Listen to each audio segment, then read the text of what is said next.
Okay, we've had lunch and we're going to get going again. Someone just emailed in and wanted to know, can we make a frozen dessert with alcohol in it? And yes, we can. We're going to make a blueberry wine sorbet using a bottle of blueberry wine. I've also done it many times with Bordeaux, and it works out very well. The recipe is really quite simple. It's a bottle of wine, an equal amount of sugar, equal amount of water, a pound of sugar, and then whatever fruit you want to use. So for the Bordeaux, I threw in some red raspberries. This is something we just found. This is semi-dry blueberry wine, and has a little bit of tartness, it says. And where is it made? Plant City, Florida, which is where, oh, you know what, we're going to need a bottle. Anybody got any good teeth? Hold on, we have a crisis here. We have to find the bottle, otherwise we can just, I'll be right back. I'll get it for you. We thought of everything. Paula, my mic is on, we're live, and I forgot the corkscrew. Do you have a corkscrew? I have one here. I know, but I'm live. Do you know where it is?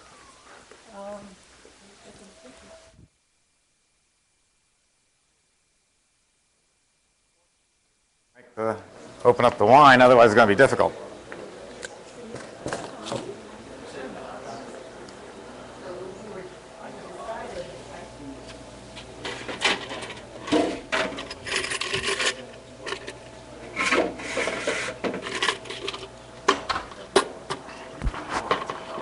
I think we took it home. No.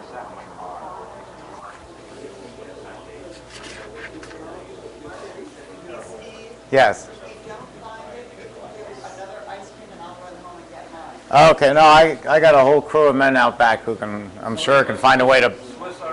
Yeah, that would work. Someone's going to have a way to open it. Want to give this to Slade and ask him to open it? They can always push through the cork.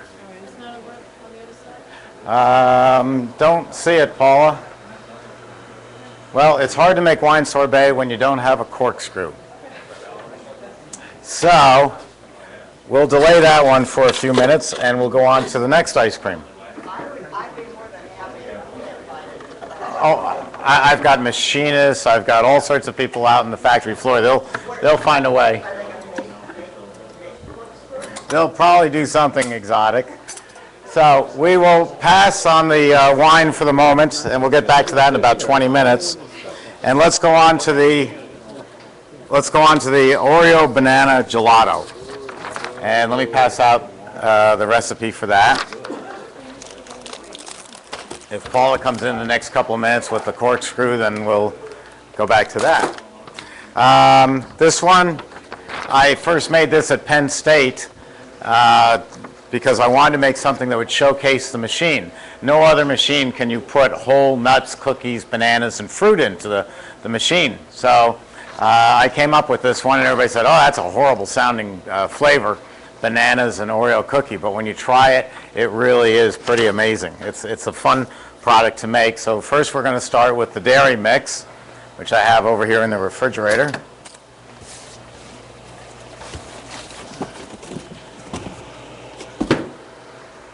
And we're going to use 6 quarts of mix for this one.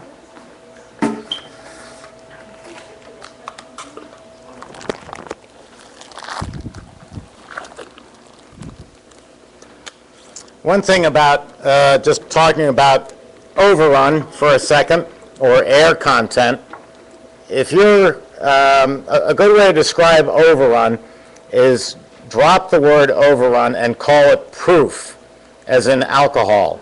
If you have a 80 proof, or let's say you have a 100 proof rum, that 100 proof rum is 50% alcohol and 50% other stuff. If you have an 80 proof rum, it's 40% alcohol and 40% other stuff. We use the same concept in ice cream, except instead of proof, we call it overrun. So if we have a 100% overrun, it means that we've put 6 quarts of mix into the machine and gotten back 12 quarts of ice cream. It's, you need air in ice cream. Without air in ice cream, it would taste like lard. Back in the early 60s, my father was called down to a Senate subcommittee hearing. Way back then, they had nothing better to do, just like today. And somebody had charged, some senator, Foghorn Leghorn, had charged that the dairy was cheating the government because they were putting air into the product. And so my father had to go down and testify that without air, it would taste like lard. But something to keep in mind, when you go to scoop ice cream, when your employees go to scoop ice cream, the proper way to scoop ice cream is around like this. That way you're rolling the ice cream into the scoop and you're preserving whatever air content you picked. Let's say you pick a 70% overrun. By doing this, you're keeping most of 70%. Go home tonight, pick up a pen, pick up anything. I swear in 2 minutes you'll hate my guts. Pick it up and do this motion in the air without scooping ice cream for 2 minutes. Your arm will hurt. No, you got to twist it like that. Not this. It's a twisting. And you do that for 2 minutes. Your wrist will hurt so bad you'll curse the day you ever heard of me. And so will your employees. As soon as you turn your back, they are not going to scoop like that. They're going to go from north to south because you got a lot of strength there. Don't ever get in a fight with an ice cream scooper. He or she has incredible strength in that arm. You got a lot of strength here, so they're going to scoop like that, pulling with the way the arm should go. So 80% overrun, 78, 75, 72, 70, 65. You based all your projections on 80% overrun, and you're actually serving 65%. So keep that in mind when you're pricing everything, because it comes down to the price of the ounce. I have a question about the gelato trays, which are rectangular. Yeah, the gelato trays.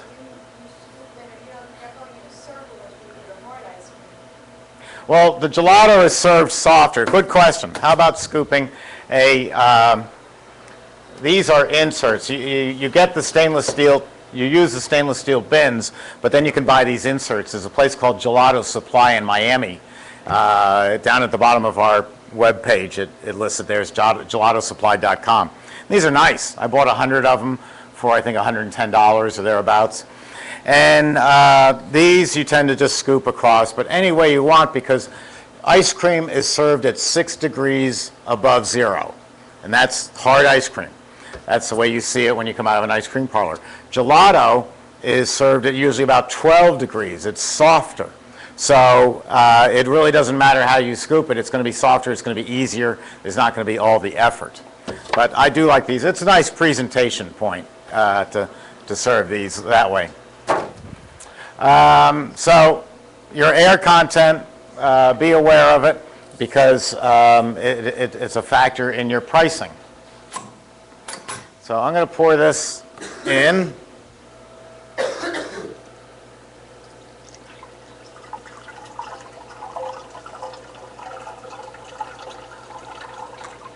Oops, missed a little.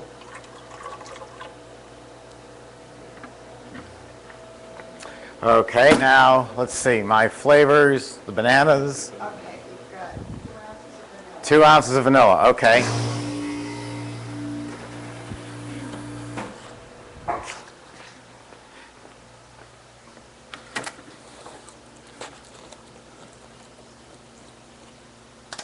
It's so quiet in here, you must all be full.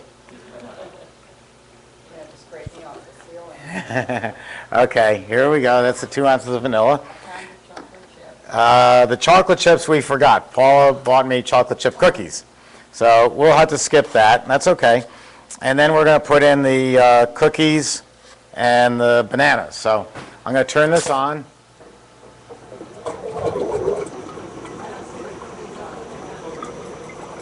No Oreo cookie? Oh, maybe I wrote up the wrong recipe for you. But Maybe it could be a pound of Oreo. it is a pound of Oreos. There you go. The Chips Ahoy was a mistake. We were supposed to have chocolate chips. Now, I'm going to turn on the refrigeration. And does anybody see my timer? Back behind the which bucket? Okay.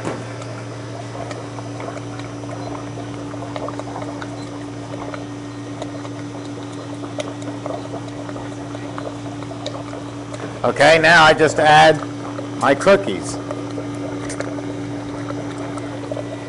I can just slide them right in there. Again, there's two ways to do this. I'm going to put everything into the machine for convenience. But again, the fruit flavor and the fruit identity, that's my fruit flavor, even though it's a cookie. If I put these in, the machine grinds it up, it's going to taste like Oreo cookie. But if I wanted some identity, I could break the cookies into, say, about 4 pieces and add them as it's coming out.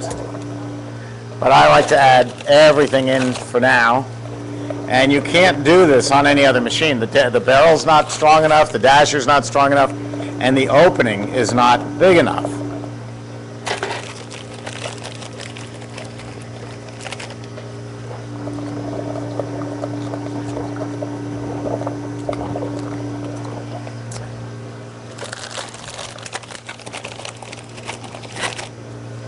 So this is a very simple ice cream to make, and it's delicious. People love it. And the recipe is set so that the ice cream maker can eat 1 or 2 Oreo cookies and still not affect the recipe. But quite frankly, I'm full from lunch too, so I'll pass.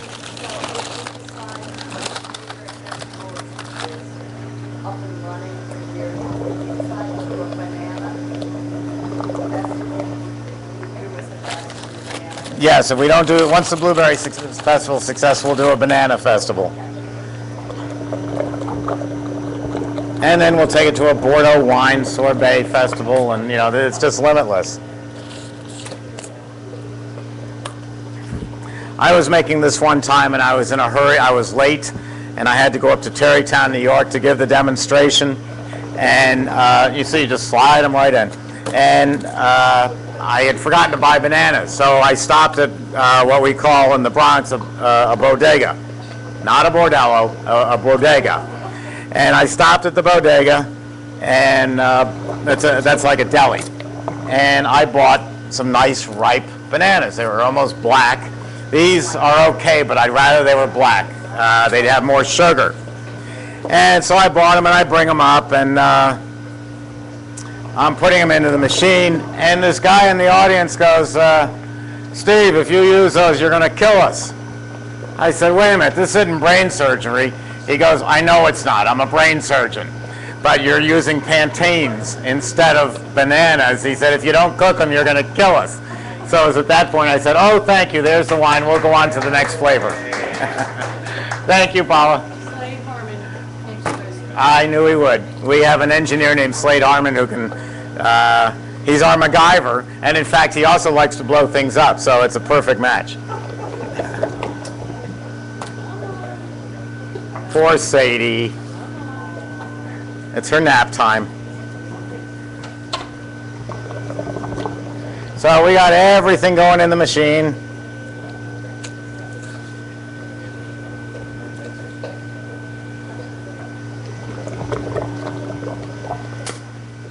And we'll just let that process. One thing I tell people is when I was growing up, one of the first McDonald's was in Mamaroneck, New York, just outside New York City. And it was a freestanding building, and it served a hamburger, a hot dog, fries, and a milkshake. And that was pretty much McDonald's. And then one day, some genius looked at the McDonald's business and said, you know what? The deep fat fryers are here. The parking lot's here. The building's here. Why don't we open for breakfast? Up until that time, they were open 11 in the morning till 11 at night. Someone said, why don't we use the deep fat fryers and make breakfast? And that changed the whole fast food business. Just incredible. Well, I say the same thing to you. You buy the machinery and you're in the Italian ice business. And it's sitting there and it's making money for you and everything's happy and you're going along for a year. And then nasty old me calls up and says, how's your wholesale business? What? Your wholesale business. Aren't you selling your wonderful product to restaurants? Oh, I hadn't thought of that. Well, all the equipment's there. Why not go approach country clubs or restaurants or hotels or down here even cruise ships? Your competition is Haagen-Dazs. one of my customers, Reuben Mattis and his mother, started Haagen-Dazs in the Bronx. My father taught him how to make ice cream and put him into business many years ago, and that's how they got started. And so that's your competition. It's a darn good ice cream, except their salesperson is just off the football field, just graduated college. He's about 6'4" and 230 pounds of solid muscle, and they have given his overinflated ego a bigger boost. And he goes in to see the chef and he says, "Whoa, we're Haagen-Dazs. Of course you want to buy us." And his terms are, you're going to buy 10 of these tubs once every 2 weeks. Well, remember what I said this morning, that the money is made at the tables and not in the kitchen? The restaurateur doesn't have room for 10 of these tubs. And every 2 weeks, you're stifling their creativity. How do they know 5 days from now what they want to put on the menu? So, if they want quality ice cream, it's 10 tubs in 2 weeks, take it or leave it, until you walk in. You walk in at 9:30 in the morning when the chef is doing their buying. They're getting ready for the day. They're working out the menus. They're buying all the ingredients. And they're very busy. Chefs are always very busy. So you really can't talk to a chef. And don't try. Let the product talk for you. You walk in at 9:30, you say, "Here, chef, here's a tub of my mango sorbet. I can deliver a minimum of 3 tubs every other day," and then you hit them with the hook. They've never made ice cream in their life. "Oh, by the way, chef, if you have any ideas on how to improve on my mango sorbet, please tell me, and I will tell my ice cream maker your ideas, and we'll put it into your ice cream." So now you're catering to them. You're doing inventory control. You're allowing them to change their menu. You're taking direction from them. I mean, it's everything a chef could ever want. A chef is great in their own right, but they're also great because they know where to buy the best beef, the freshest vegetables, the best seafood. So now they've got the best ice cream. They're not like us. Ken and I go to a cocktail party, and Ken might walk in and say, "Hey, I just got this new phone. It's called a Droid X. It's unbelievable what it does." Well, 2 chefs get together at the same cocktail party, and they say, "I just found the world's greatest supply of sorbet, and you haven't." You know, that's their way. But the other chef is sure enough going to find out where he's buying or she's buying the sorbet, and you'll pick up more customers. So it's a wonderful business. The only thing I've changed in that speech over the past year is some chefs say that this is just too much product for them. So consider delivering it in smaller containers, maybe half this or this size is a half gallon. See what you can do to cater to them as far as the quantity that you're giving them. And it's a wonderful business because chefs are fiercely loyal. When they find something great, they stay with it. And if you're providing a great product to them, they're going to stay with you. The other thing about chefs, not so much down here, but certainly in the Northeast, the restaurants. I sell to Hilton, Intercontinental, Hyatt all day long outside of the United States. Inside the United States, I couldn't give away a machine to Hilton. And the reason is they're union. And so they have a union pastry chef making the products. And the union arrangement says, "Oh, if he's making pies, if you're going to add ice cream, we need another chef." And so the executive chef says, "We'll just buy Haagen-Dazs and deal with it." So that's where you come in. You're bypassing the difficulty that those restaurants have. Yes, they have the money to buy this, and yes, we do sell these to restaurants. I just am putting that model into Marriott downtown Chicago in the next couple of weeks. But they've had a machine for 60 years, so they already have a pastry chef who's making ices. They're just replacing the machine after 60 years. But it's a wonderful market to take a look at. And the same thing with country clubs. I was in charge of all the buying for a country club at one point as a volunteer job, some volunteer job. And I found out that the membership wants the highest quality on earth, but doesn't want to pay a penny for it. So that's a tough one. But you go in with a good quality product, and you delivered this the first day. You delivered this on Tuesday to the executive chef. Go back on Thursday, and don't try to sell it. Just say, "Here's my terms, 3 tubs every 2 days." Then go back on Thursday with a couple of more tubs. the small ones, 2 other flavors, and then say, chef, may we sit down and discuss price now? Because now she's tried 3 different flavors of different products, and you've got a good talking point to go through. So that's important too. But it's a wonderful way to expand your business for equipment that you already have. It's already here. Let's do some other stuff with it. Same idea with the push carts. Many of you might start with a push cart and go to a ice cream parlor, but you might also go the other way. Yes, Ken? I've got 2 questions for Lori. The first one is, aren't there different laws for wholesaling ice cream than making and selling in the home? Yeah, and what's the other question? Where do you get the 3-gallon white plastic containers? Okay, the first one. Where do you get the containers? This particular one came from ROPAK, R-O-P-A-K. And if you have a pencil and paper out there, ROPAK is 800-367-3779. There's also a company called Plastic Can, P-L-A-S-T-I-C-A-N, and they're in Leominster, which is spelled Leominster, Massachusetts. Is it Leominster or Leominster? Leominster. It is Leominster. Oh, I always thought it was Leominster. All right, it's a Leominster, Massachusetts. You can? Okay. If you're buying 200 or 300, you want to go to the manufacturer. If you're buying 20 or 30, you go through a supplier. Rules and regulations for wholesale, they are different. But in setting up the business, it's not that much different. They still want a tile floor. They want some kind of coating on the walls. They want lighting. You get all that from the health inspector. And once I pull this out, we can talk about that some more. The big difference is labeling. You do not have to put labeling on any of your packaging, nutrition labeling. You do not have to say this has X grams of fat and this and this and this. By law, only if you want to make a claim. If you want to claim that this is very dietetic, then you have to put it on there. That said, most every packaging has the nutrition labeling, so I would tend to do it. If it was my store, though, I would just say, if you have to ask, you shouldn't be eating it. This is the most decadent product you can possibly ever eat, and just step back, put it down and step away from the ice cream. So there's all sorts of approaches to it. However, when you wholesale, you have to label your ingredients. And there's a wonderful court case I like to cite. It was one of my favorite steak sauces, Worcestershire sauce. I just like to say Worcestershire sauce. Well, Worcestershire sauce has been around since the beginning of time, English. And Heinz, 57 Heinz, said, well, we want their recipe.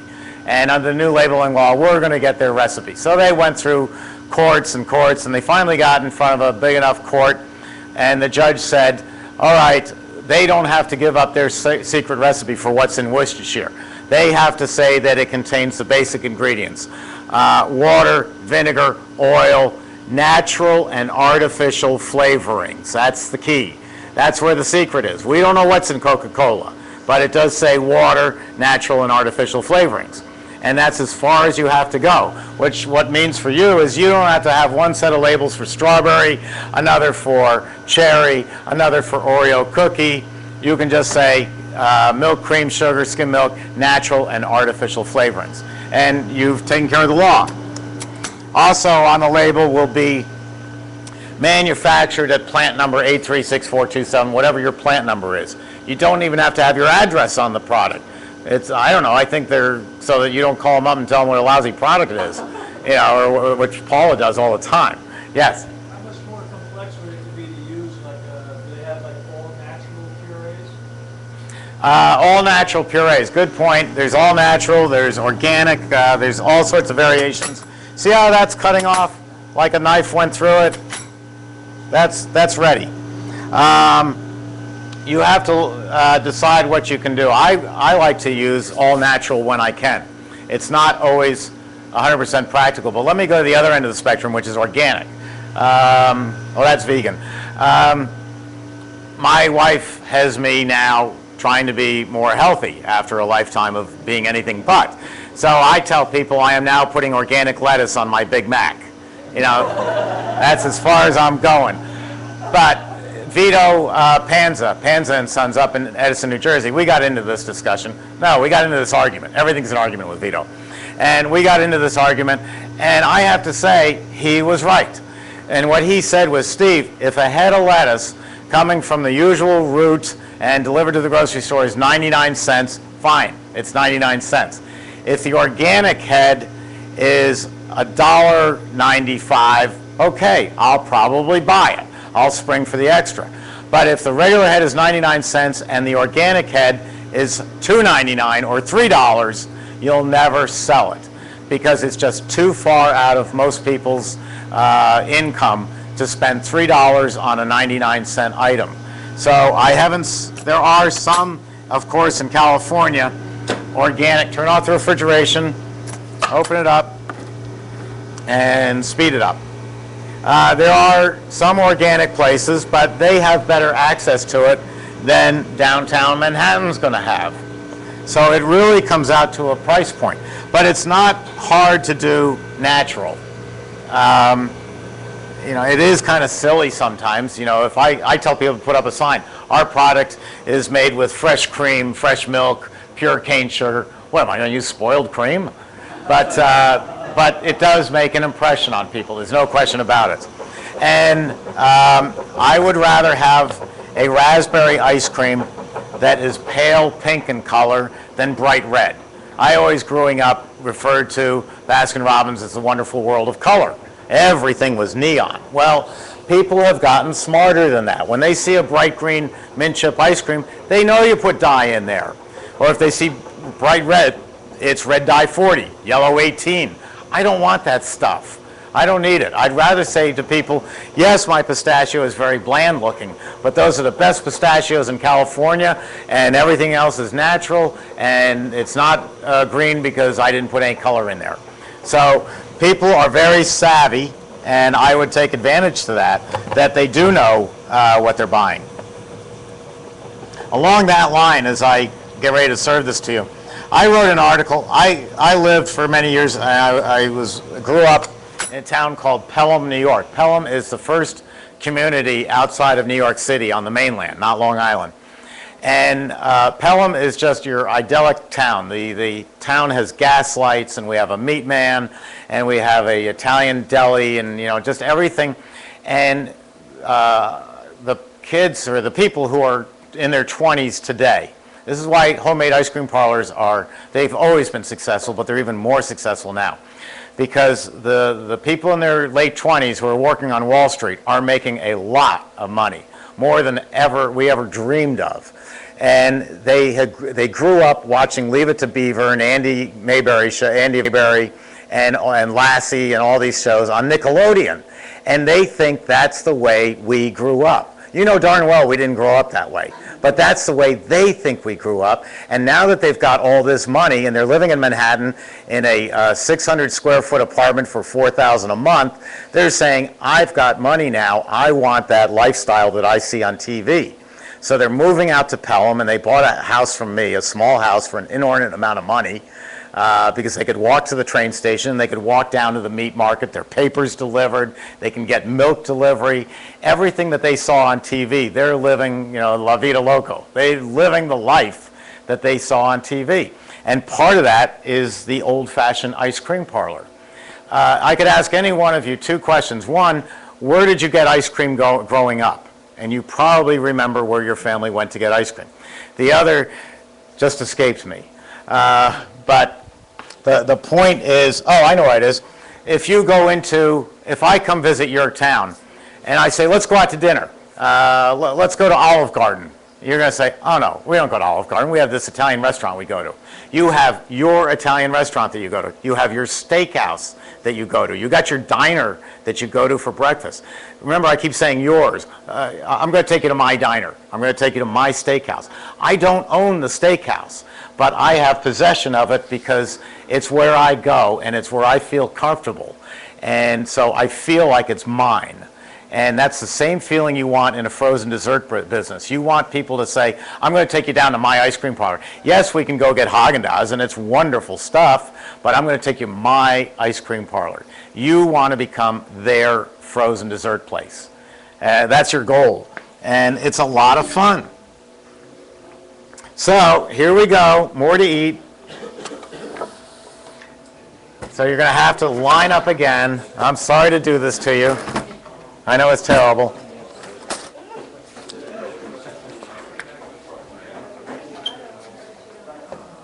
Let's see, I need bowls, and they're over there. So this is banana Oreo cookie. I have to tell you, I made one flavor just because I had extra bananas. I made banana coffee ice cream. Boy, was it awful. Because the banana and the coffee were fighting for dominance. You know, it looked like a border war. And neither one would win out. You couldn't figure out which flavor you wanted to have. Here's the spoons. But this one, the banana and the Oreo cookie go together very nicely.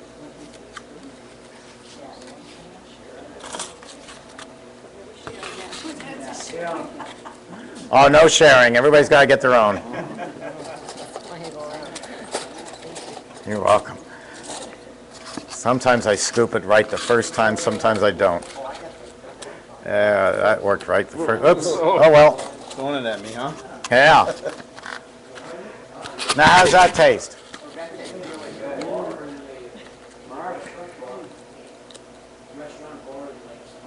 It's good. Oh, hold on one second. I got to do a quick promo. I want to tell you something. I'll be back to scoop in a second. Ice cream folks at yahoogroups.com. One great idea ice cream folks at yahoogroups.com had was I was telling people, you know, you want to buy the bananas that are overly ripe, that they're black in color. The black in color ones have, can you all hear me? The ones that are black, the bananas, they're the most ripe. They have the highest sugar content.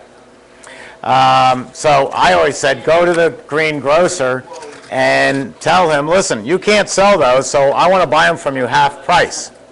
Well, one of the people at Ice Cream Folks, I think it was Gary, said, Steve, you're a rookie.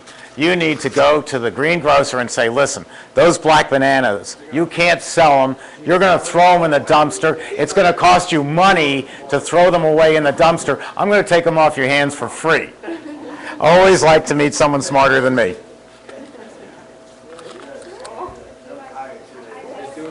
Here you go. You can't get away without having your own. Oh my God. Sorry. Huh? Yes. Question. Ralph's Italian Ice is advertising no sugars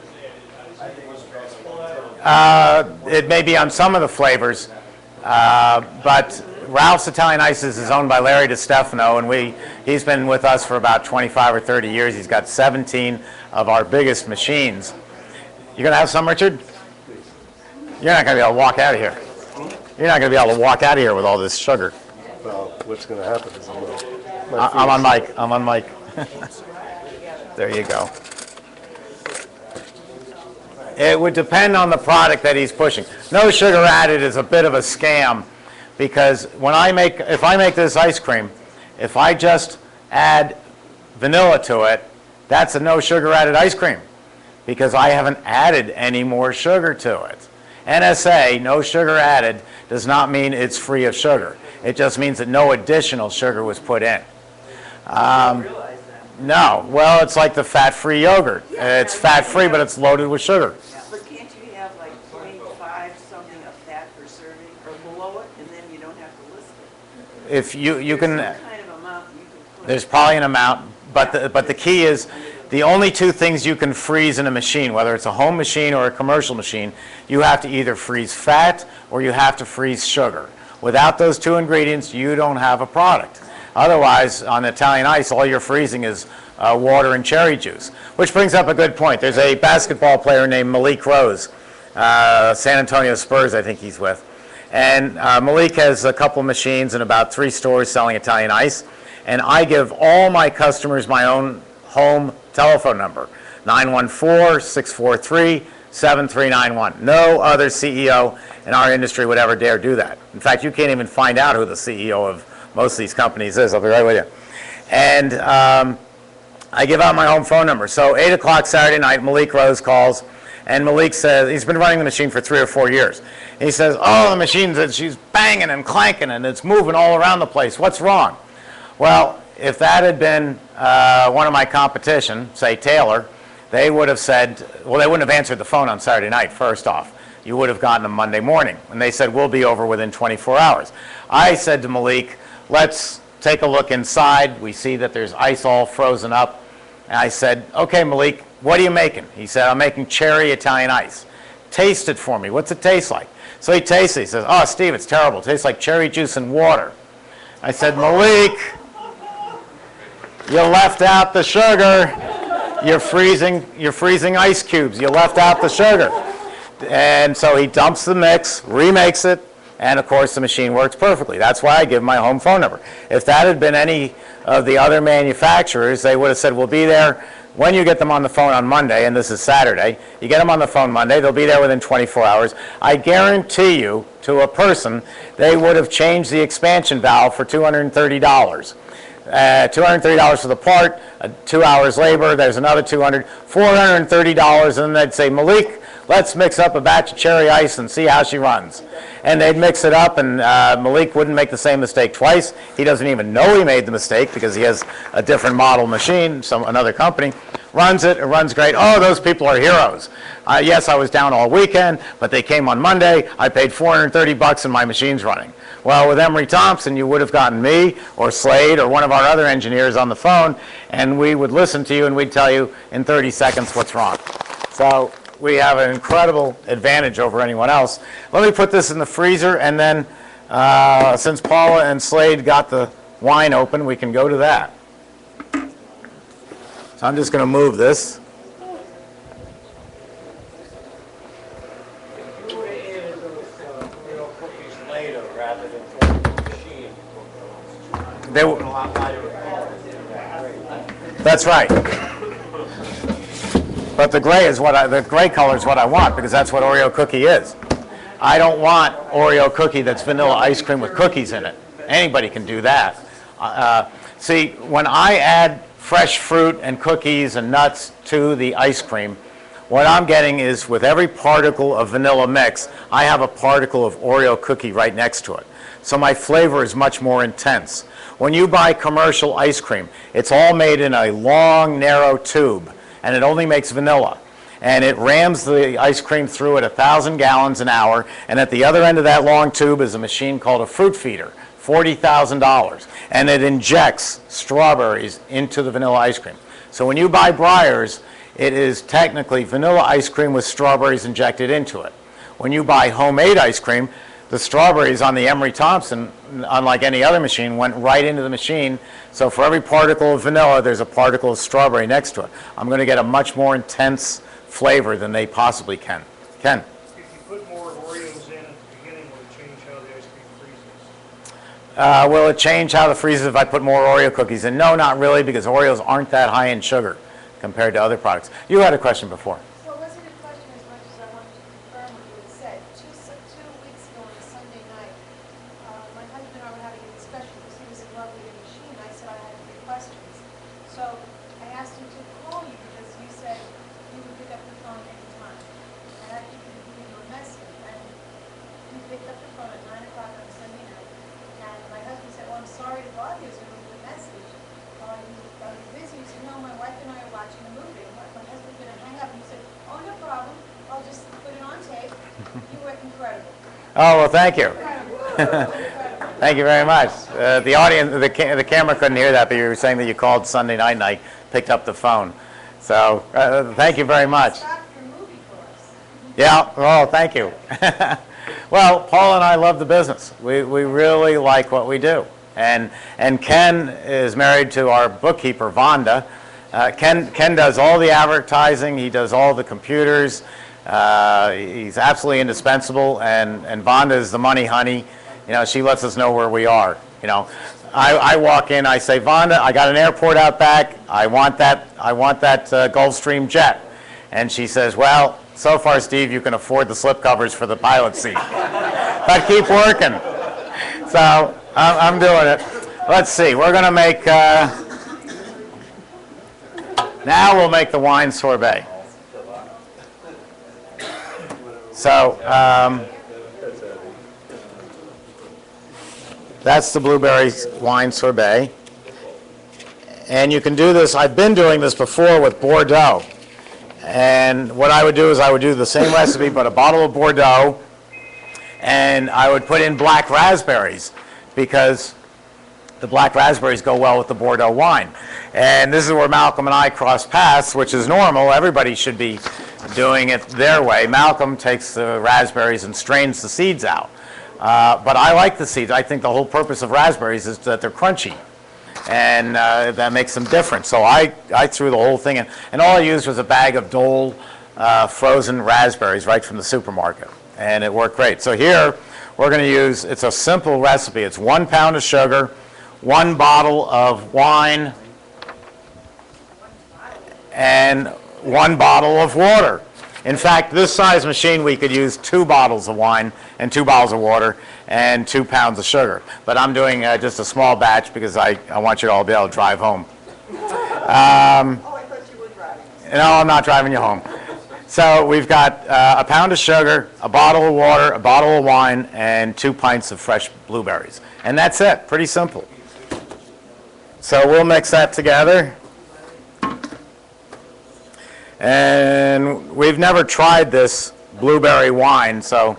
Hey, Steve, could you just say 2 drops of that? I just want to actually just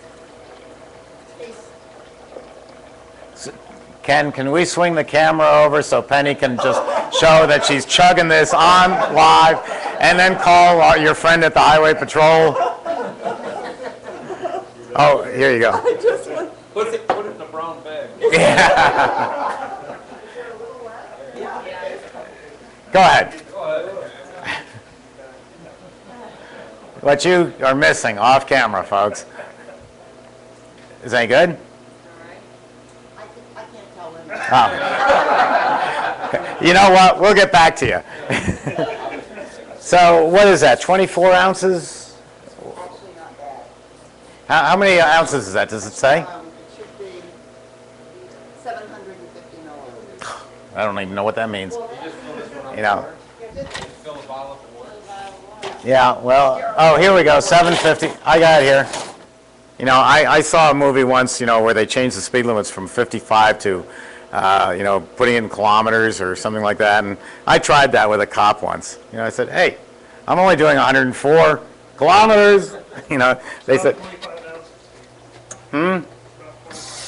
Okay. Oh, I got 750 milliliters right on here. That works.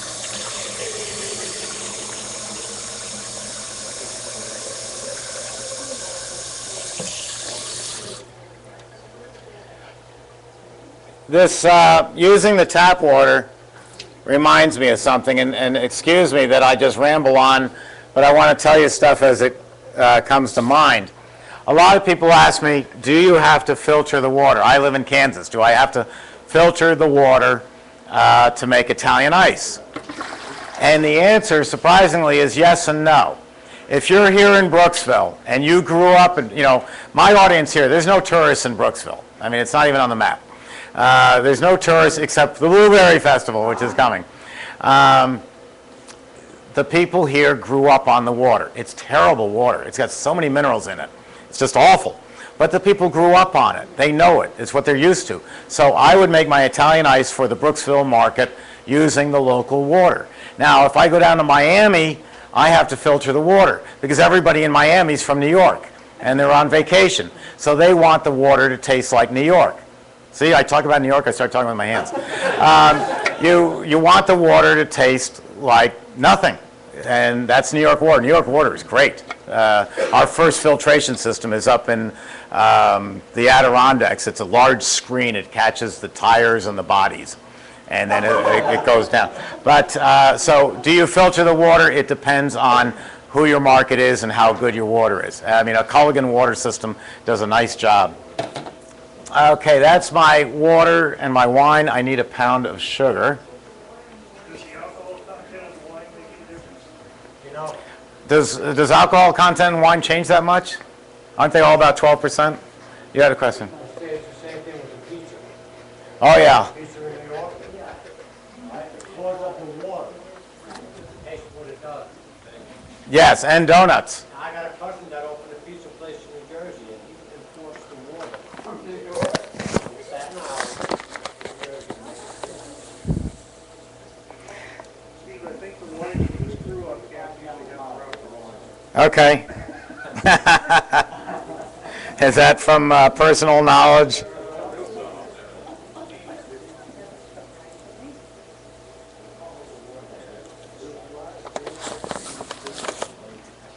Okay, I've got a pound of sugar. And we'll just mix this up.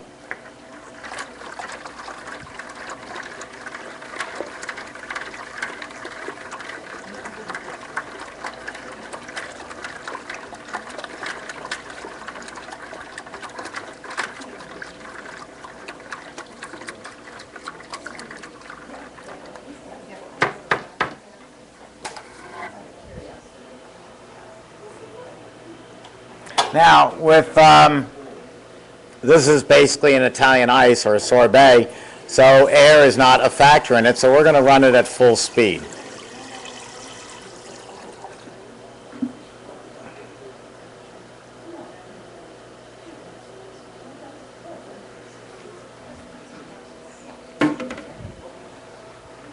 So we'll start this up, turn on the beater.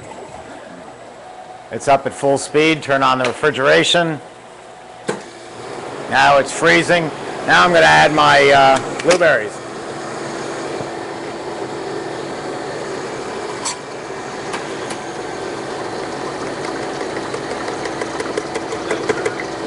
These were sugared, so we're going to find out, should I have cut back on the sugar part of the formula?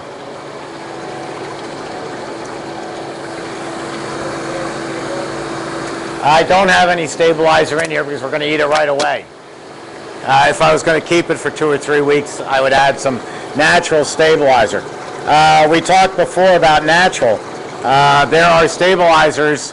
A stabilizer is something that binds the product together, keeps the flavor from bleeding out. And there are stabilizers. Main Street Ingredients makes a stabilizer. I don't see it up here. And it is basically just guar gum and carrageenan. Here it is. Guar gum and carrageenan. That's just seaweed and a gum. So it's really good. And this is one from Main Street is in La Crosse, Wisconsin.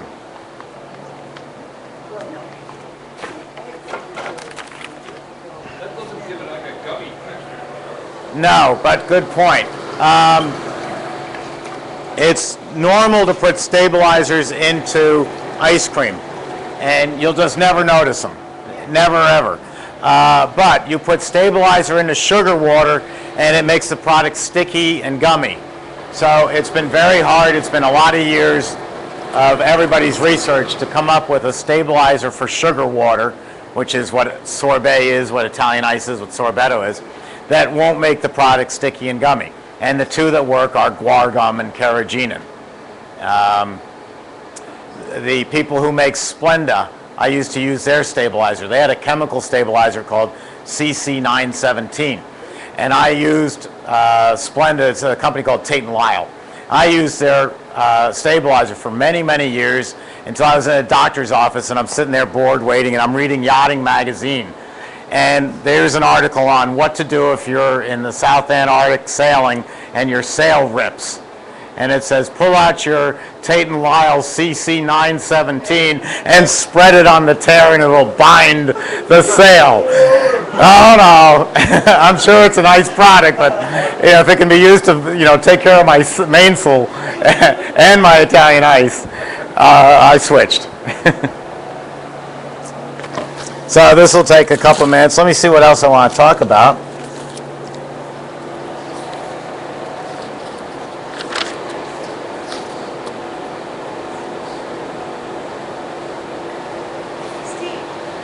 Years ago, I had had Italian ice with Coke in it.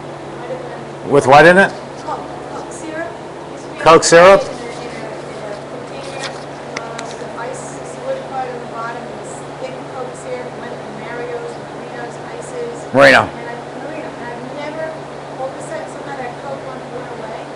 And I'm thinking, is there a copyright law or something that you couldn't make Coke Italian ices again? Well, just like a Coke, So you could, Coca-Cola. Yeah, the question is, can you make a cola or Coca-Cola syrup? You know what? That's very interesting because I don't remember a lot from childhood, but I do remember that when we got a bad cough, our parents would give us Coke syrup, and I finally found it at a pharmacy. It's a little bottle like this that you can buy of just heavy syrup. I've never had that as a flavor. It might be interesting. But what you're talking about is without the proper stabilizers, that product bleeds to the bottom of the can and it becomes a concentration. It wouldn't matter if it was blueberry or raspberry or what. You get this concentration of goo at the bottom. And as a kid, you think, oh, that's great because it's really heavy. But as an adult, it's not what you're supposed to be eating. You could make a Coke syrup. Yeah. Yeah.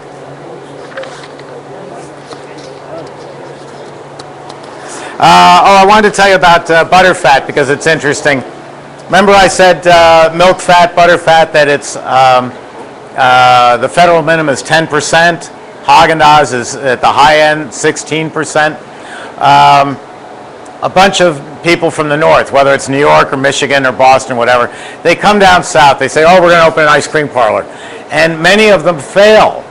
And it took me a long time to find out why they fail. The reason is, and before I tell you, if you go today or in the middle of July to Ruth Chris Steakhouse and have a nice big filet mignon, and then you step outside to the parking lot to walk to your car, you're practically going to drop dead from sweating to death because the body can't take in that much fat in this kind of heat and humidity. So the same thing happens with ice cream.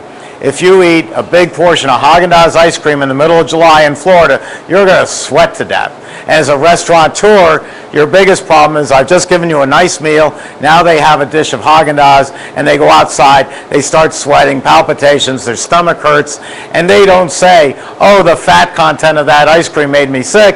They say, Julie's restaurant made me feel ill, I don't think I'll go back to Julie's restaurant. And that's dangerous for a restaurateur. So what I found was the successful ice cream parlors down here are actually running low-fat product.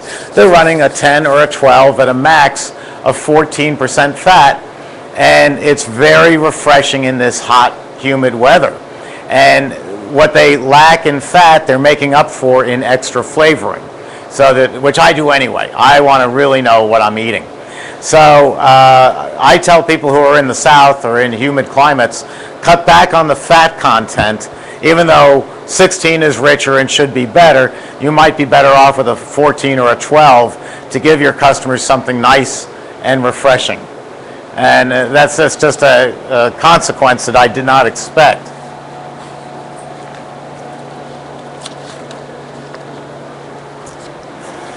Italian ice, selling Italian ice, it's very weather dependent. We can sell ice cream any time of year. People will eat ice cream in the middle of a snowstorm, but they won't eat ice cream when it's raining out. Think about it. If it's snowing, if it's a blizzard, you walk to your car. If it's pouring down rain, you run like hell. And so you're not going to walk to your car in a rainstorm carrying an ice cream cone. You will do it in a snowstorm. So, but Italian ice is, in the north at least, is May to Labor Day or October 1st. In the south, you have all the tourists coming down in the winter, so you've got your summertime people who live there eating Italian ice, but in the wintertime, the tourists running around, it's 50 degrees out and they're running around in shorts and a t-shirt and jumping in the swimming pool. Those people you can sell Italian ice to. Oh, this looks good. It is a seasonal product. There's a funny thing in the north about Italian ice. I used to go on vacation the day after Labor Day because the day after Labor Day, school starts, and there's this psychological thought that the day after Labor Day, I have to go up into the attic and get out the sweaters, the long pants, winter is tomorrow. Well, there's nobody at the beach. The day before Labor Day, it was 84 degrees at the beach. The day after Labor Day, it's 84 degrees at the beach. So that's when we go on vacation, after the tourists have all left. But that psychological effect happens to ices and ice cream. Ice cream sales drop off dramatically from the day after Labor Day until Columbus Day. Then Columbus Day comes along and says, hey, you know what? Winter isn't here yet. I can still eat ice cream. And sales go back up. It's just the darndest thing that it is seasonal like that.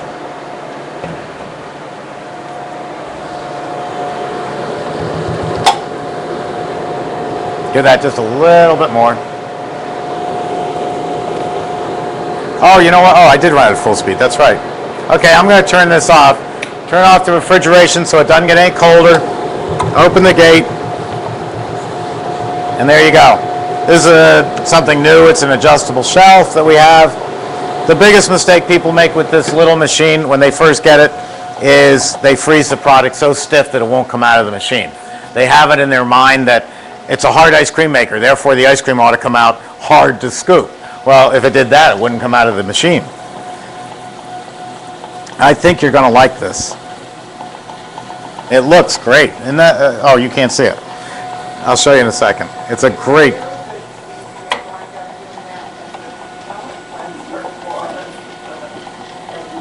We'll give them the blueberry ice cream for free, and this will charge. You and I will set up, and under the table,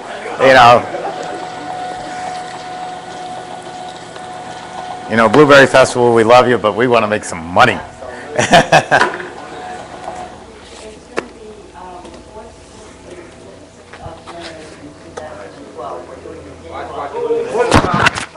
Yay! Where's Sadie? Oh, I do not need a drunk golden. God.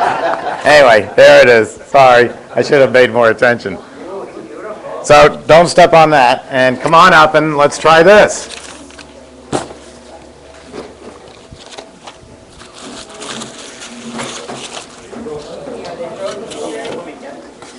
Oh, thanks, Penny.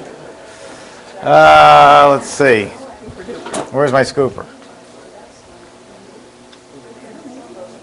You know what? Can you hand me that spoon over there? I'll use it. Oh, here it is.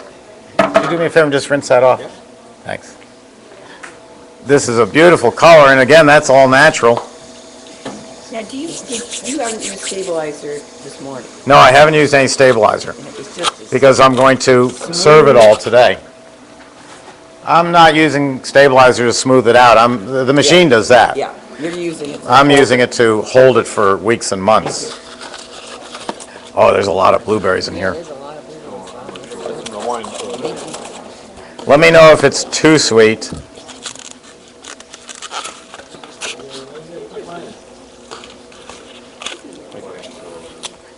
When I got this insulin pump, they took away my license to chill, so you'll have to tell me what it tastes like.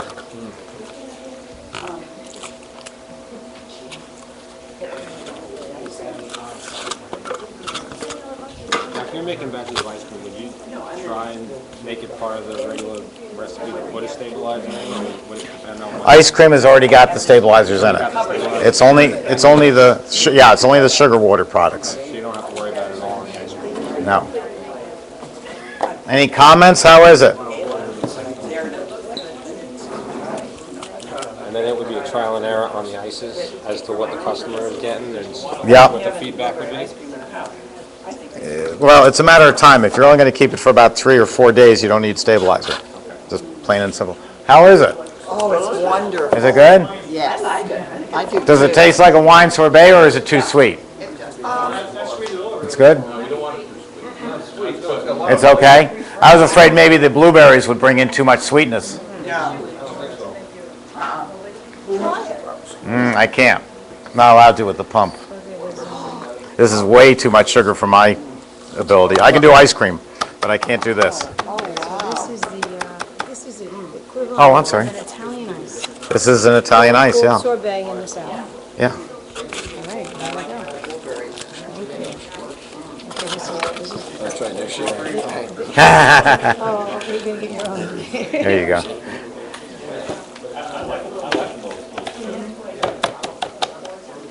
Paula, if you're listening, we have the wine sorbet. Vonda?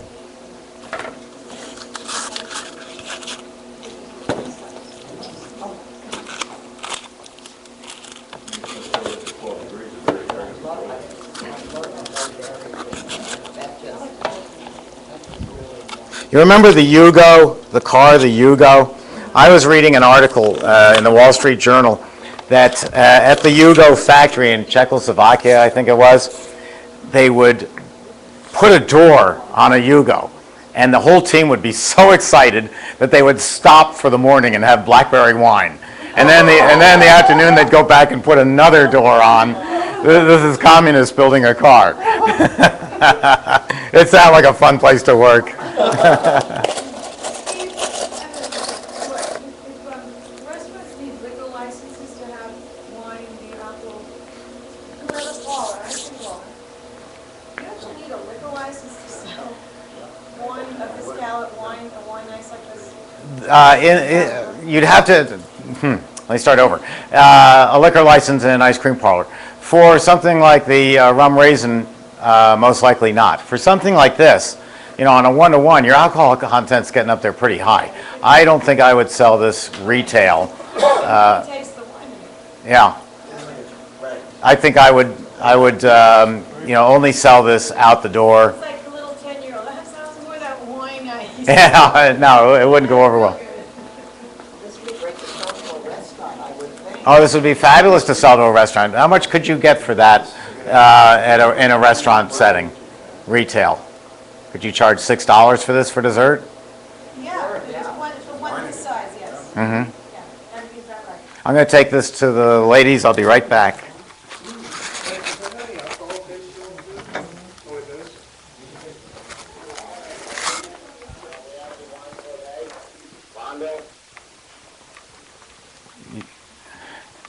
Vonda's listening. There you go. I was on my way. I said that. We have about a 3-minute delay. Yeah. I said that about 3 minutes ago. Yeah.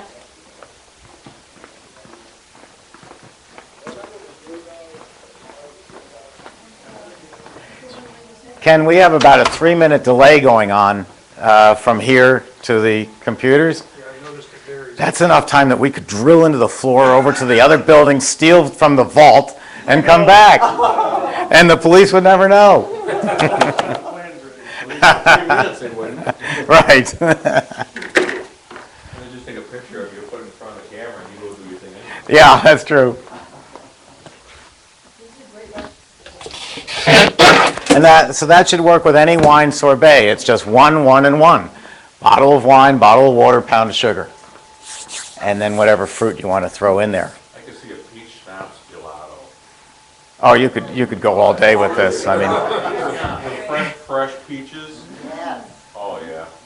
yeah. We'll do it for a family reunion. I can see a sign on the store door too, closed until we run out of liquor. You gotta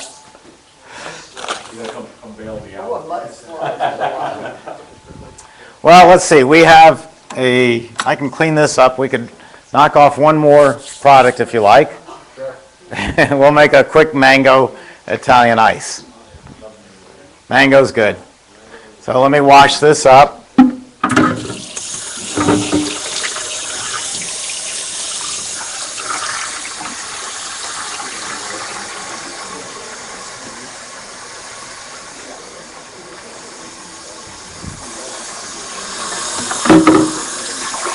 And then when we're finished the mango, if you'd like a tour of the factory, I'll be happy to take you around briefly.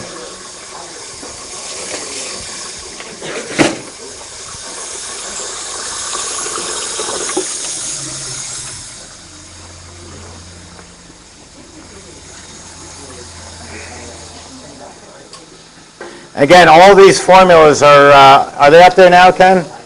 Ken has put all the recipes up on the website. So you can go to emerythompson.com and pull these down, and you're welcome to use them with my compliments. What? What was there? Yeah, what, you want more? Did you need me? Did you get yours? Yeah. Did you want more? Yeah. Well, I would later if I was going home, but No, we're on about 3-minute tape delay. That's what you heard. well, you can Oh, okay.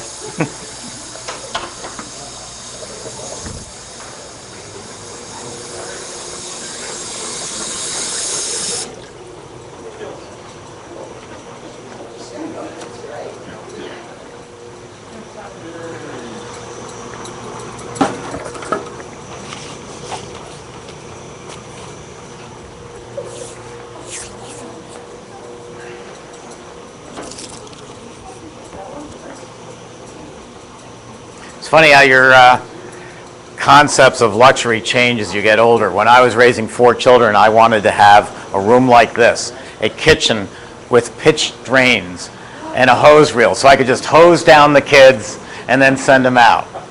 Last week I wanted a Rolls Royce, but then I thought I don't want to be stuck with the same car forever. Now, to me, my definition of luxury would be to just walk away from this and have somebody else clean these, so that when I come back tomorrow, the place is beautiful. It ain't gonna happen. Oh yeah. Hey, any chef has got to clean their kitchen. Yes, you can.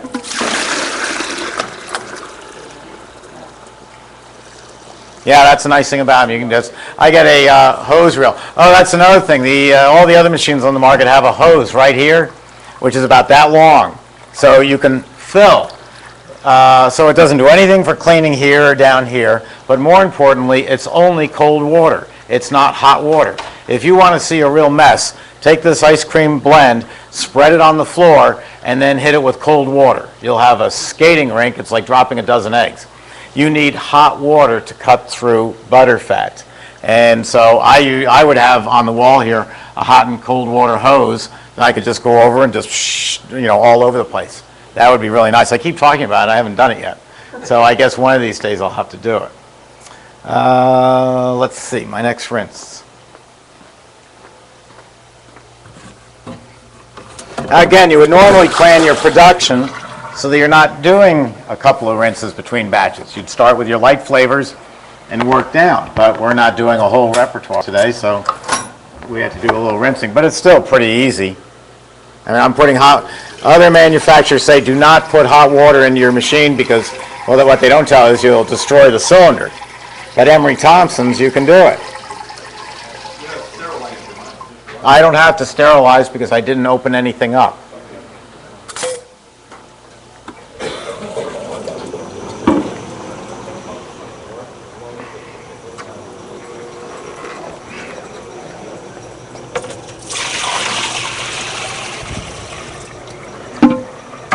Okay, last one.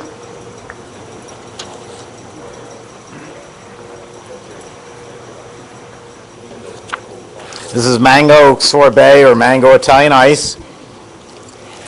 There's a company called iRice Company out of Philadelphia. Steve Kuhl is the president, and Steve runs a nice business and he's a good guy, and he makes a nice product. Shake that up a little. Let me give out the recipe to you. Really, everybody I've spoken to. Excuse me? Everybody I've spoken to throughout the industry are always so. Yeah, we are. We're a friendly bunch. And they'll sit there and talk to you about whatever you're doing and talk to you about your business and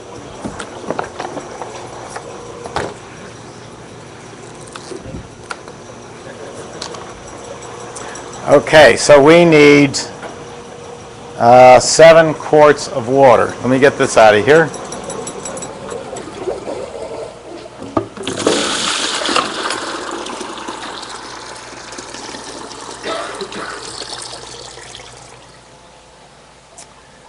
And I guess I'll use this.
Okay. So I've got the mango base and the water. I'm going to use 2 quarts of the mango base.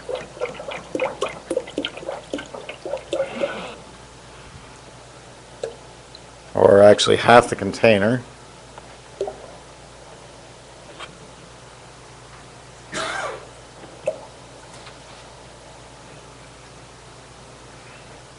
That'll do.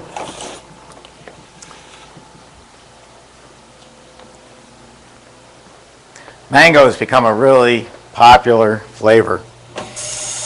And it's just not, I mean, if I owned a nice restaurant, I would use fresh mangoes. For the rest of the populace, using this base is excellent. I mean, it makes a really good product.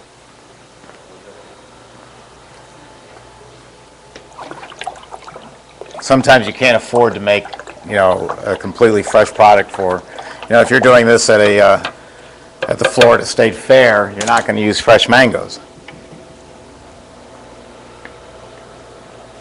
What's the big health thing? Pomegranate that everybody finds, Yeah. How would that be? Is that all? Oh, I was the first one to make pomegranate sorbet, and then all of a sudden now I see it on every website. We have some DVDs that we'll give out to you today, and one of them shows me making the pomegranate sorbet and Sadie tasting it, and that's the one I said where I leave out the water. And it's awful. But I just used, and you don't have to use this pomegranate juice, which is incredibly expensive. I buy some brand called Knudsen or something that is very inexpensive. And hi, Sadie. She heard her name.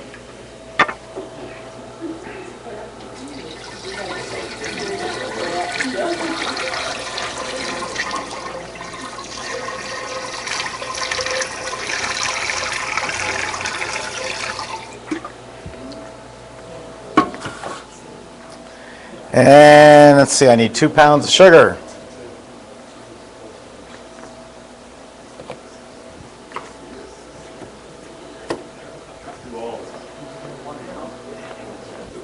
So this is just sugar, water, and mango flavor.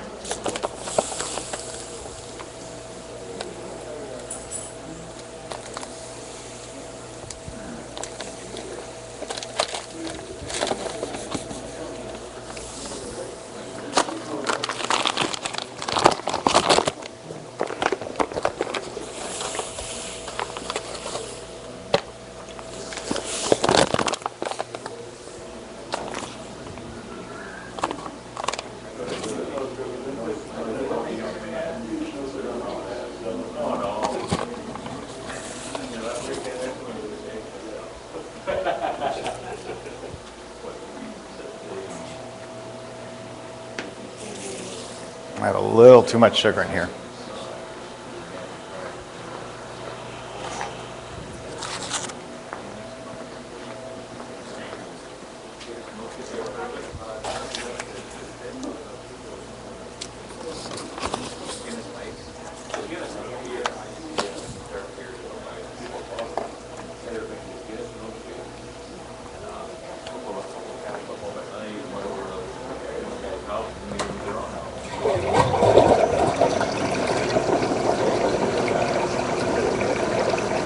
Now, all of you watching this is a no-no. You're not allowed to pour the sugar directly into the machine. But I did. Yes. Now, one thing about Italian ice is, I think I mentioned it before, is you can taste it before you freeze it and know exactly what you're getting. With ice cream, you don't know what you're going to get until not only after it's made, but after it's gone through the hardening phase. My ice creams will taste more intense tomorrow. My sister was talking last night about how she made this Hunter's soup, and that it was bland and it was weak, and she made it out of Mike Wallace's cookbook, and then 3 days later she tasted it and she said it was fabulous. The flavor intensified. That happens with ice cream. Ices, no. What you pour in is what you get. That's okay. So we'll freeze that down.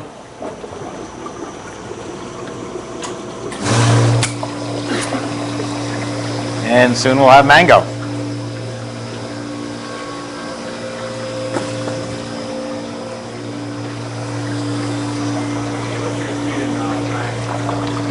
This one is full speed because it's an ice, 234, and the time will probably be about 16 minutes because it's a full batch. Yes? The little 4-ounce squeeze cups, do you estimate they're probably hold actually about 6 ounces, I'm guessing? No, it's 4 ounces crowned over. Oh, crowned over is 4? Yeah.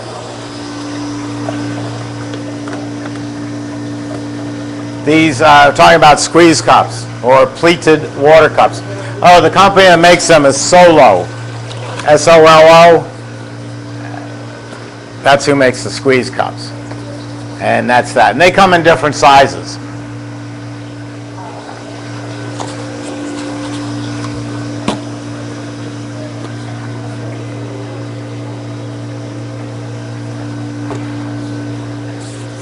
Quick story about Universal Studios over in Orlando.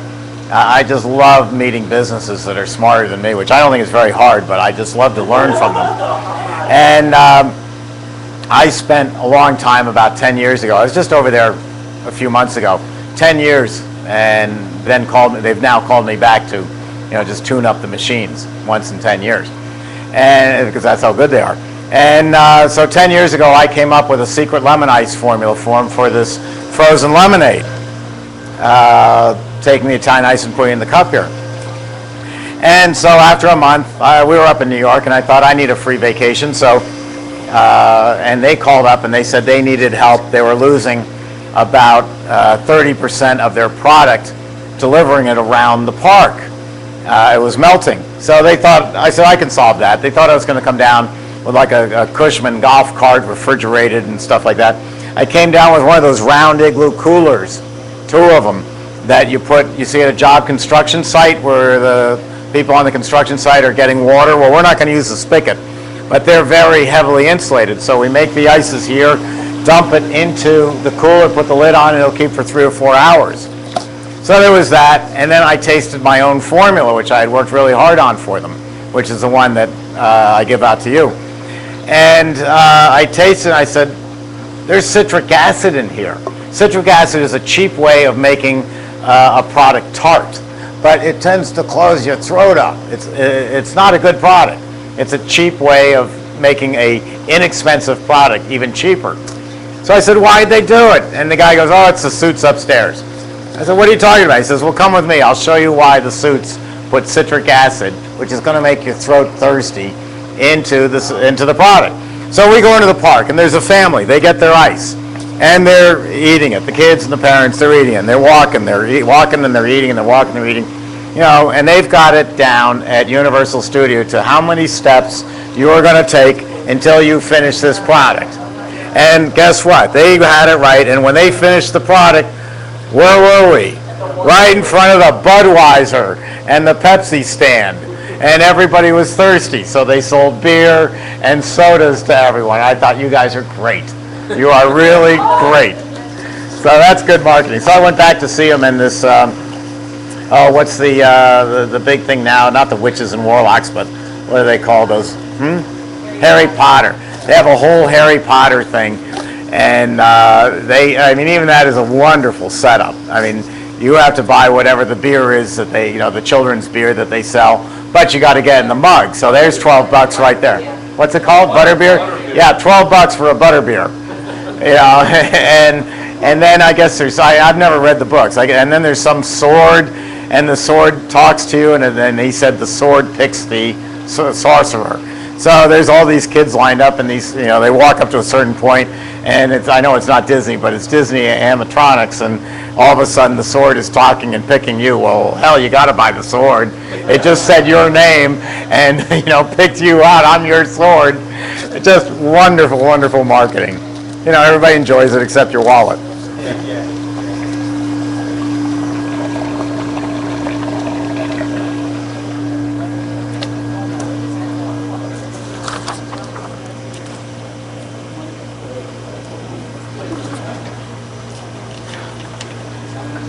a little bit about sanitation in the ice cream room here. Everything in here, except for that one bottle of bubble gum, which I've already dropped once, everything in here is plastic. No glass in this room whatsoever. And it's for sanitary reasons. It's more for security reasons, lawsuits. I don't want to worry about getting glass in any of my product. If I had glass in here, let's say a measuring cup. If you have this at home and it's made out of Pyrex and you drop it on the tile floor, you know it's going to break into two pieces. And you know you can fit those two pieces back together again, and you really have nothing to worry about. But if you're in a wholesale environment or a retail ice cream parlor, you can't take that risk. I know it's a bit of a stretch, but if you have a wine glass in your dining room and you break it, you drop it, you know you're picking up shards of glass in the living room, the kitchen, the TV room. It just seems to explode. Well, the Pyrex doesn't explode, but if I had glass in here and I dropped it and I broke glass, I would stop everything. I would clean it out. I would start over. I can't take the risk. Now, I mentioned citric acid. Citric acid, let's say, comes in a gallon bottle like this, and it's a clear liquid. And so does Clorox bleach. They're both clear liquids. And I use the Clorox to sanitize my machine. I don't want to wake up at 2 in the morning and say, did I put citric acid into the mango sorbet or Clorox bleach? So the answer is, if I'm using Clorox bleach or any cleaners whatsoever, I have a locked cabinet where I keep them. You know, I'm going to keep the cleaning supplies in here with a lock, so I don't have to worry about it. Or I'm going to keep them outside of the room. I'm going to just have no cleaning supplies in here, just so I can sleep at night. That's all I want. And the byproduct of sleeping well at night is you're not going to run into a lawsuit. You can never be too clean. So that's important. No plastic, and you can never be too clean.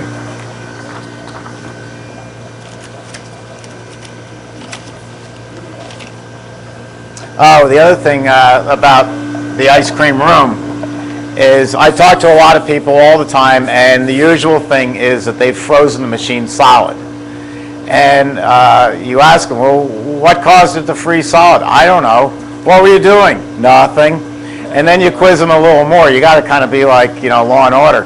And you find out that they were talking to their significant other on the phone over there while this was running over here. And you know how time flies by, and all of a sudden they look back and that machine has stopped dead. Well, it didn't just stop dead. The product got thicker and thicker and thicker, and then the machine cut out on its own electronic protection, and it just stopped. Well, good for the machine. It's smarter than you are. But you come back to a completely frozen machine, and the solution is to open it up, clean it all out, and start over. The better solution is you tell the office out there, I'm making ice cream now for the next 3 hours. Don't bother me unless there's, you know, a world war or an earthquake. I do not want to be bothered because, again, I want to sleep at night. I don't want to make a mistake in my product. Now, if I forget to put the water into the pomegranate sorbet, all I get is a disgruntled dog. You know, it's not the end of the world. I haven't hurt anybody, but I don't want to affect my reputation either. There was a franchise that we serviced many years ago, back in the 70s, called Swenson's Ice Cream Parlors. And I swear that what killed Swenson's was a lady on WOR radio in New York. She was the first consumer advocate, Joan Hamburg, nice lady. But Joan gets on the radio one day and says, you know what? The ice cream out in Manhasset on Long Island just isn't as good as at the Swenson's there as the Swenson's I had in Georgetown, D.C. Boy, inconsistency, end of the franchise. You've got to be consistent. Just like McDonald's, if you're consistently bad, stick with it. Because, you know, that's my opinion. People love McDonald's. Don't sue me. But be consistent in what it is that you do in making your product. Now again, if I'd set the timer, I wouldn't go back even to look at it. I would just set the timer, the bell goes off, and I know to go back to the machine. Any questions? We're getting close to winding down. I think this time I'll serve you the Italian ice in the squeeze cup so you can get an idea what that's like.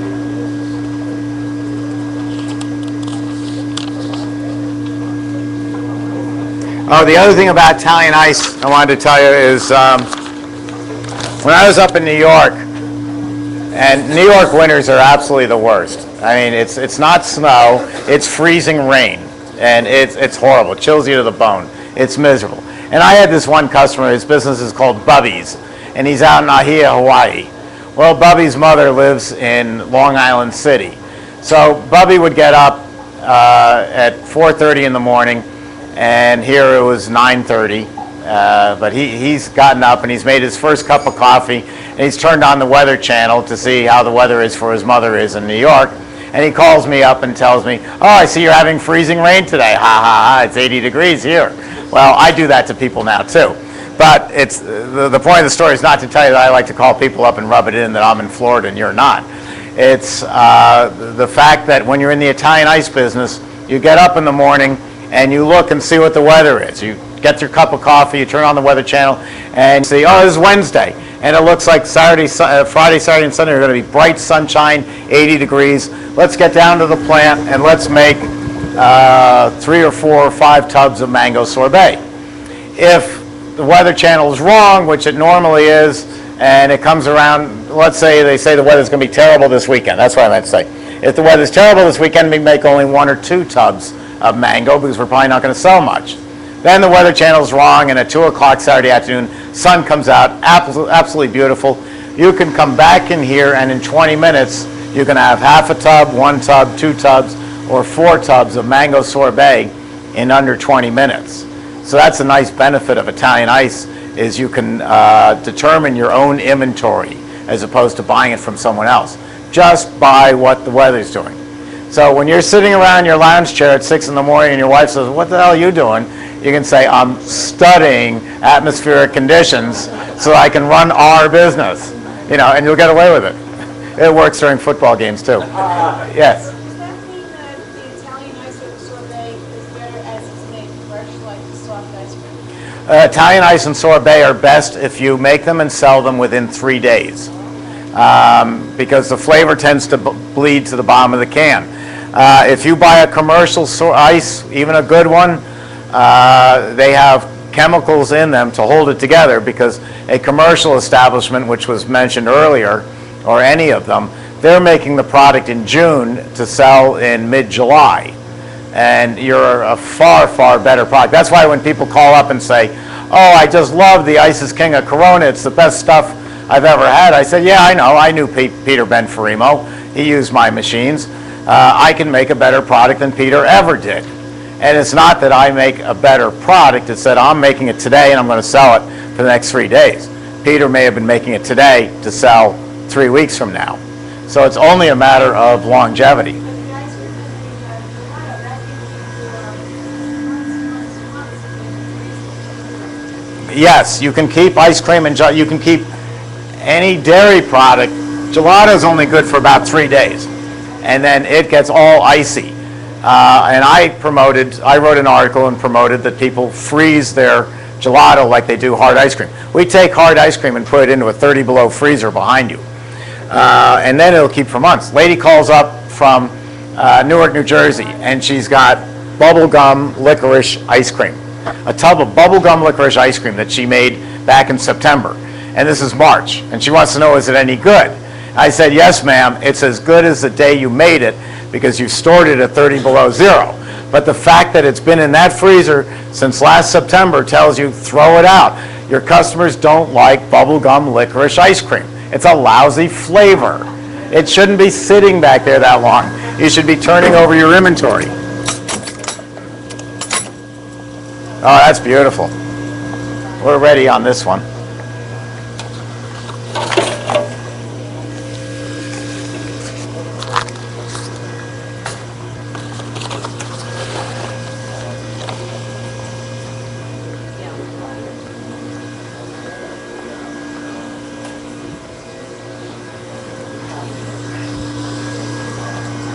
Is Sadie on camera?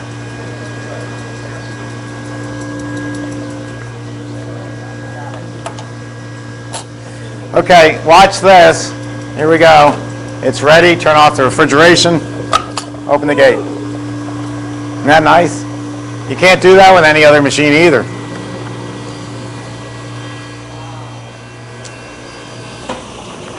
And again, with every machine, you get my home phone number, 914-643-7391. No, you don't get the Ginsu knives.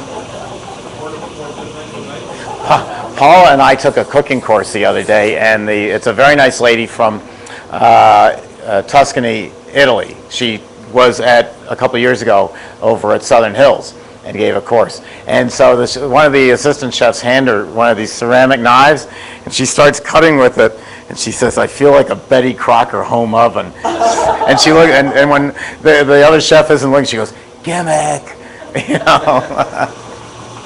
No Ginsu knives. And that's it. Now there might be a half a pint, 1 cup left in the machine. Instead of standing here, you saw how fast that came out. Instead of standing here for 5 minutes trying to get 1 cup of ice out of the machine, close it down and go to your next flavor. Don't waste your time. There isn't that much in there. There's hardly anything in there. And we could make another tub of mango, or we could go to a darker flavor, so you're not going to lose it. And time is extremely important. Oh, this is heavy. This is good. Okay, come on up and try this, and then you're finished. How about that? 2 o'clock. We did it. I don't know how this works. But from here on, if you'd like a tour of the factory, I'd be happy to give you that. Ken, do we have the introduction DVDs? We could give those out.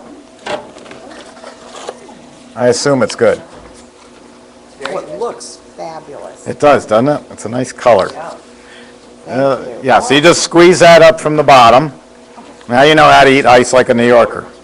Now you have to practice saying, if someone comes up to you and says, "How is that ice?" You got to practice saying, "What's it to you?" Now then you're a New Yorker. What's the no? Yeah, the Jersey people say, "Forget about it." We say, "What's it to you?" Welcome to New York, now get out. Yeah. Sure you can. And you can come back for thirds. There you go. Favorite. How's that taste? Very good. Does it have enough mango flavor to it?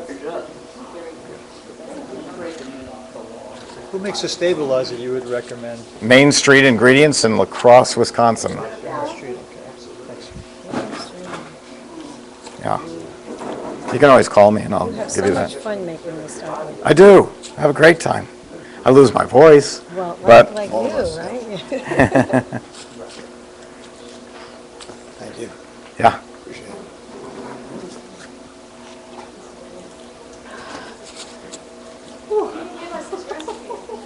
Didn't I? Here, Penny? Yeah, we got it. I had some, thank Oh. you. Anybody else? What's your take on the Baby Gaga ice cream in England? Oh, that's disgusting. What a thought. Lady Gaga, Baby Gaga, they made it with breast milk. Oh. And they shut him down. you have got He had women drinking the breast milk and the ice cream. And they called it Baby Gaga. So now Lady Gaga is suing him because of Baby Gaga. That's not even the bad part. They were charging $50 a portion. They're charging $50 a portion. It was amazing. They had it on TV. And then like the See, Sadie loves it. shut them down because they said, This is a 4 paws up. Sadie likes it. Just the one word together. oh, Sadie. Oh, we won't tell anyone. We won't tell Paula. Okay, we can put that back on the shelf. It's clean. I don't want that one, I want a push one. Oh, you didn't get one? Wait a minute, Okay. use the same cup. What was I gonna say? I was gonna say something about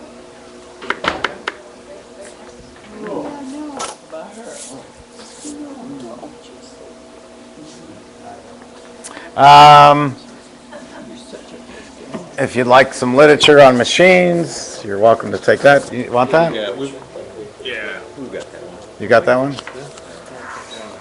Do you need that? Yes.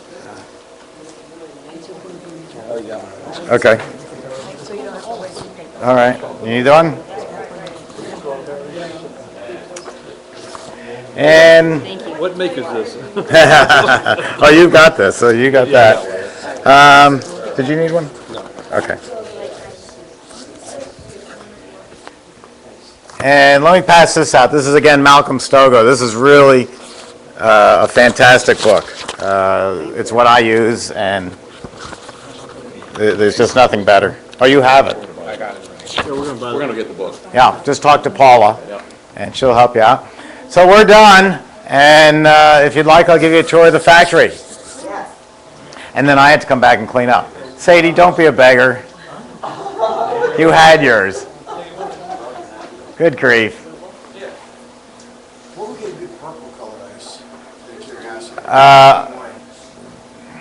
The pomegranate. Yeah.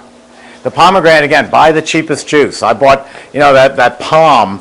I think he's being sued for making, outrageous claims about it. But pomegranate juice comes in a half-gallon jug, and it's like $2.30. The palm is like that for $4.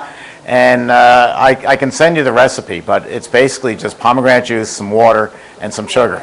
And it really comes out great. What is the name of the pomegranate flavor? What was the one you would recommend? You said buy the cheapest. It's just sold in the grocery store.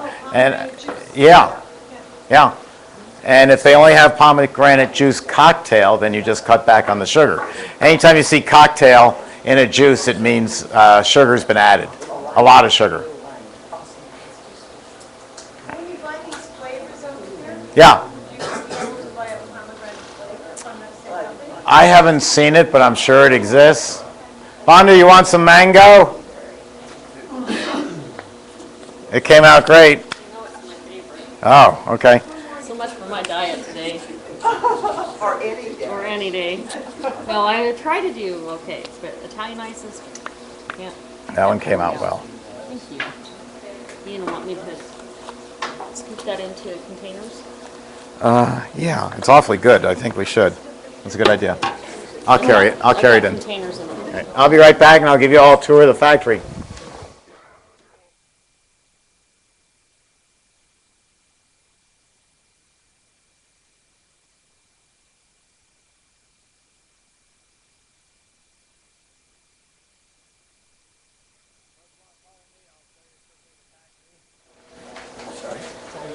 We're gonna take off. Okay, good to see All you. your factories work. Yes. Thank you so much. Good to see you. Thank you very much. Have a safe trip back.